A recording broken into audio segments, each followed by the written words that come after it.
Coucou les cocos, j'espère que vous avez la banane. Bienvenue sur les voyages de Didi.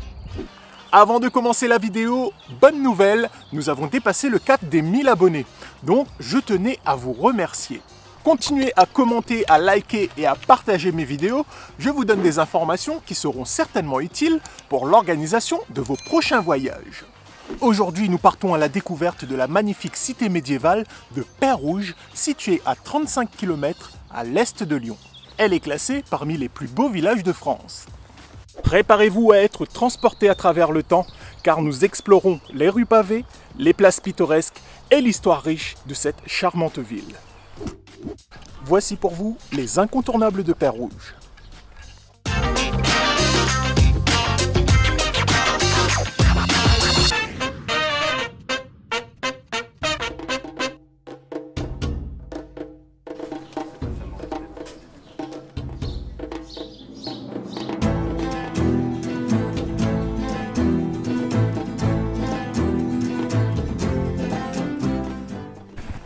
Avant de commencer votre visite, bien sûr, passez à l'office de tourisme. C'est avant l'entrée de la cité.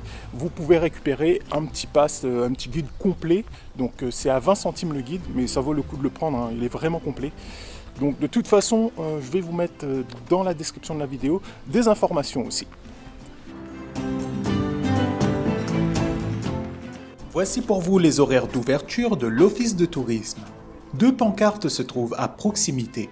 La première référence l'ensemble des bâtiments de Peyrouge et la seconde vous indique les promenades que vous pourrez effectuer autour de la cité médiévale. En vous rapprochant de la cité, vous remarquerez le dôme de l'église Sainte-Marie-Madeleine. Ce sera notre premier incontournable.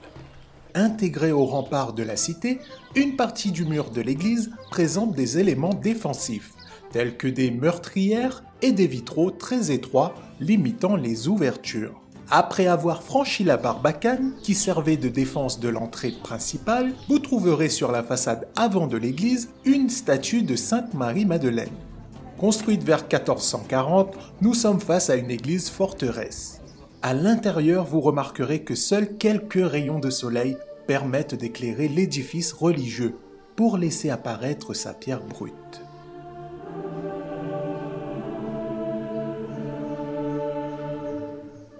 L'église présente très peu d'éléments décoratifs, alors levez la tête pour admirer sa nef et ses vitraux, tout en vous dirigeant vers la Vierge au manteau. Elle est entourée à droite de Sainte-Anne et à gauche de Saint-André.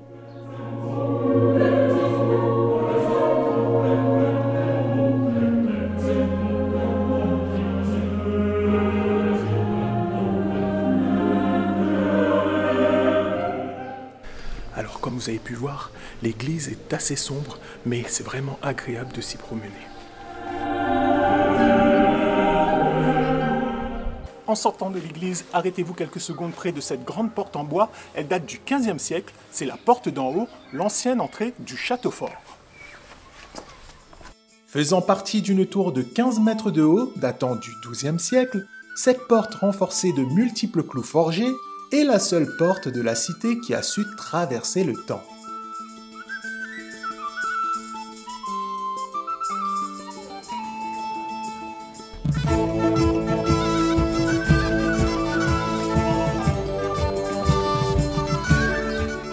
Parmi toutes les rues de Peyrouge, il y en a 2 qu'il ne faut absolument pas rater. C'est la rue des Rondes qui fait tout le tour de la cité et la rue des Princes. On va commencer par la rue des Princes. La rue du Prince était bordée de boutiques. Bouchers, vanniers, drapiers se tenaient de chaque côté. Aujourd'hui, on y voit encore la maison des Princes de Savoie. Sur votre route, vous allez voir l'Hortulus. C'est un petit jardin médiéval. Regardez comment il est mignon. Observable depuis l'extérieur, c'est par le musée que vous pourrez accéder à ce jardin. Nous allons justement le visiter avec notre deuxième incontournable, le musée du Vieux Peyrouge. C'est dans la Maison des Princes que le musée du Vieux Peyrouge a ouvert ses portes en 1912. Alors attention, il n'est pas ouvert toute l'année. Vous pourrez y accéder d'avril à novembre, du mercredi au dimanche, de 10 h à midi, puis de 14 h à 18 h pour un tarif unique de 5 €. Alors ne vous inquiétez pas, je vous ai mis en description de la vidéo un lien vers un site qui vous regroupe l'ensemble de ces informations. Allez, maintenant, place à la visite.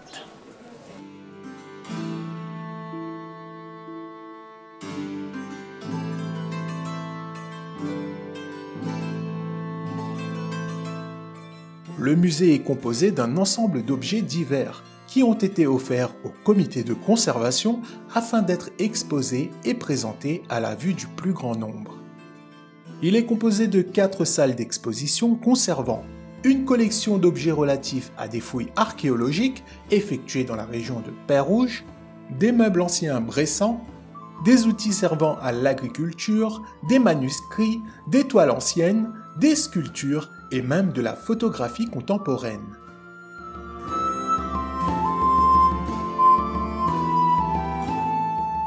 Alors ça y est, là on est dans une salle où vous avez pas mal de photos en noir et blanc. Alors je ne sais pas exactement de quand ça date, mais ça se voit que c'est des photos très anciennes parce que sur l'une d'entre elles, on voit très bien que la porte, voilà, elle est intacte. Donc ça doit être des photos très anciennes.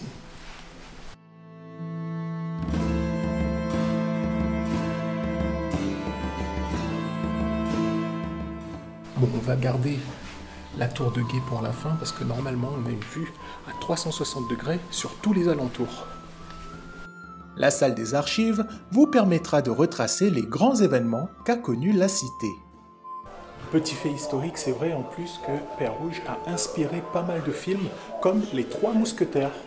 Dans cette salle, vous pourrez inspecter les photos du tournage de 1932 ainsi que lire la presse de l'époque ou même voir la photo de la venue du président Bill Clinton en juin 1996. Tous ces événements marquants sont racontés dans un film documentaire.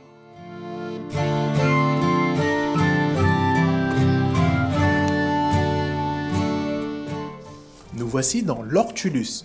Il s'agit d'une reconstitution documentaire d'un jardin moyenâgeux à la composition géométrique. L'Hortulus est composé de 3 parties distinctes. Le carré d'amour, composé de pivoine de violette, le carré médicinal, composé de sauge, de menthe, le carré potager, composé de rhubarbe, de persil et de bien d'autres plantes aromatiques. Remontons dans la tour pour trouver au dernier étage du musée l'atelier de tisserand, une exposition qui rassemble les différents accessoires nécessaires au processus de fabrication des pièces de toile. Depuis des temps immémoriaux, le chanvre était cultivé dans toute la région. Les paysans de l'époque, après l'avoir cadré et filé, venaient le vendre au marché de Peyrouge, ou bien le confier à un tisserand pour qu'il confectionne la pièce de toile nécessaire à leurs besoins. Ça y est, je pense qu'on arrive au sommet du musée. Il y a un grand escalier juste derrière moi et je vois le drapeau. L'escalier nous mènera à notre 3e incontournable, la vue panoramique. La tour de guet est l'un des points les plus élevés de Peyrouge. En montant au sommet, les visiteurs sont récompensés par une vue panoramique exceptionnelle sur toute la région environnante. Cette tour était autrefois utilisée pour surveiller les environs et prévenir des invasions. Ah, franchement, là, la vue, elle est vraiment magnifique. Vue sur les toits de Peyrouge et tous les alentours, hein, tout simplement. Et là, juste en bas, on peut voir le petit jardin d'Hortulus.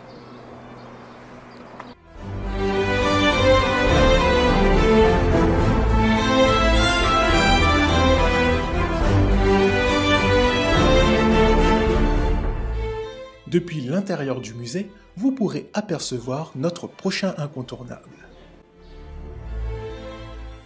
Nous voici arrivés sur la place de la Halle, appelée aussi place du Tilleul, due à son arbre en son centre. Ce tilleul, planté en 1792, est le symbole de la liberté et de la résistance. Entouré de maisons en pierre datant des 14 et 15e siècles, il est le cœur battant de Peyrouge. La place accueille souvent des marchés et des événements locaux contribuant à l'animation de la ville. Ne ratez surtout pas la statue de Saint Georges, qui aurait, selon la légende, combattu et vaincu un dragon dans l'église forteresse. Dragon qu'on retrouvera d'ailleurs sur le blason de la cité, mais aussi sur le cadran solaire. Prenez le temps de vous poser sur la place pour déguster un bon repas en admirant l'architecture des bâtiments. L'une des spécialités de Père Rouge est née dans le bâtiment juste derrière moi, l'hostillerie du vieux Père Rouge, sa fameuse galette au beurre et au sucre. Vous retrouverez cette galette à des tarifs différents un peu partout dans la cité. Ce qui est top d'ailleurs à Père Rouge, c'est qu'on peut voir directement les boulangers, les pâtissiers confectionner la galette devant nous, donc ça c'est top. Regardez. Préparée avec de la pâte briochée et saupoudrée de sucre, elle est cuite au four à bois, ce qui lui donne un goût unique et authentique. La galette est une gourmandise incontournable pour tous les visiteurs. Le moment est arrivé pour nous de goûter à cette fameuse tarte. Ce que je peux vous dire, c'est que c'est délicieux. Et c'est pas... Ça a l'air d'être super sucré, mais en fait non. C'est très bon.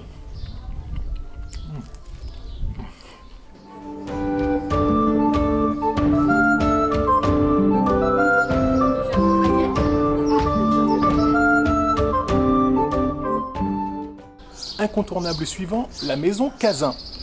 La maison Cazin est l'une des demeures les plus anciennes et les mieux conservées de Père Rouge. Elle est aujourd'hui un lieu d'exposition d'art au cœur de la cité. Chaque semaine, un nouvel artiste propose aux visiteurs de découvrir ses créations en accès libre. J'ai eu la chance de tomber sur une exposition lors de ma visite. Voilà, petite exposition libre d'accès sur la place des Tilleuls. Donc c'est jusqu'au 23 mai. Il y a différents artistes peintres qui exposent leurs toiles.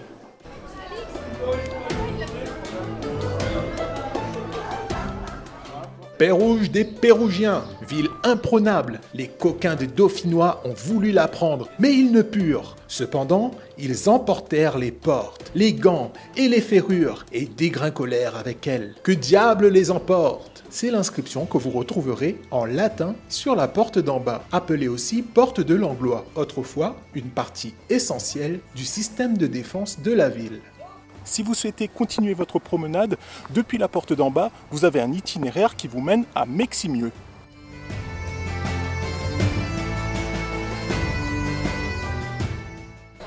Alors faites attention, vous risquez de rater le puits. Donc si vous n'avez pas de plan, franchement, pour le repérer, c'est pas évident. Voici l'ancien puits du château fort. Au Moyen-Âge, il s'agissait du seul puits de la cité. Il faisait partie de l'ancien château fort, aujourd'hui disparu. Ce puits a permis d'avoir de l'eau continuellement, notamment pendant les périodes de siège. Plus tardivement, 2 autres puits ont été construits à l'intérieur de la cité. Impossible de ne pas s'attarder dans les différentes boutiques de la rue des Rondes. Père Rouge offre une variété de produits artisanaux et locaux. Les ruelles pavées de la cité sont parsemées de petites échoppes où les visiteurs peuvent acheter des bijoux, des poteries ou des souvenirs. Ça me va bien ou pas? J'ai l'air d'un chevalier.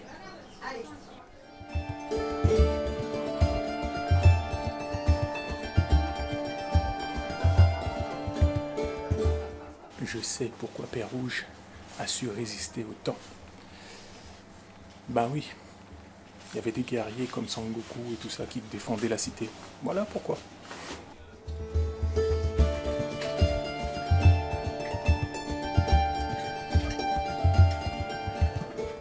Bon, blague à part, j'ai bien envie de tester une petite potion.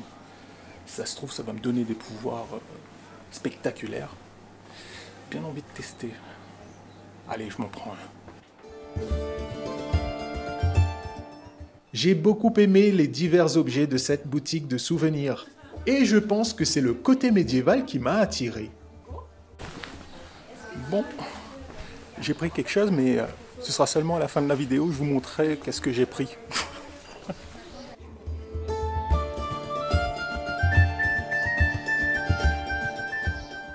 Dernière chose incontournable à faire à Peyrouge, c'est de faire ces festivals, notamment le festival médiéval qui va bientôt arriver, mais l'entrée est bien particulière. Mais ne vous inquiétez pas, je vous ai pris des infos. Alors, merci qui? Merci Didi.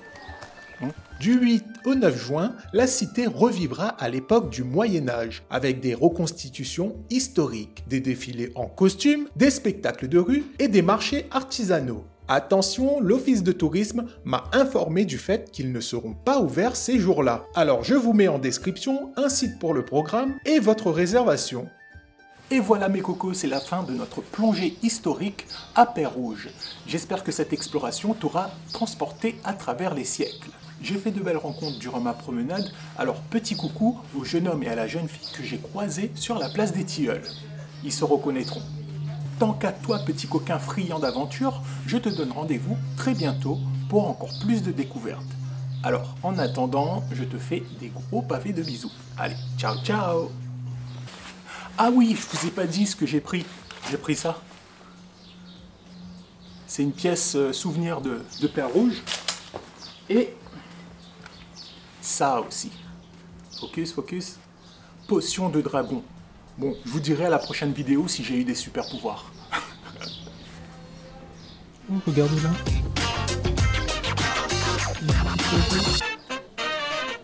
Oh, il tremble. Il a froid l'oiseau.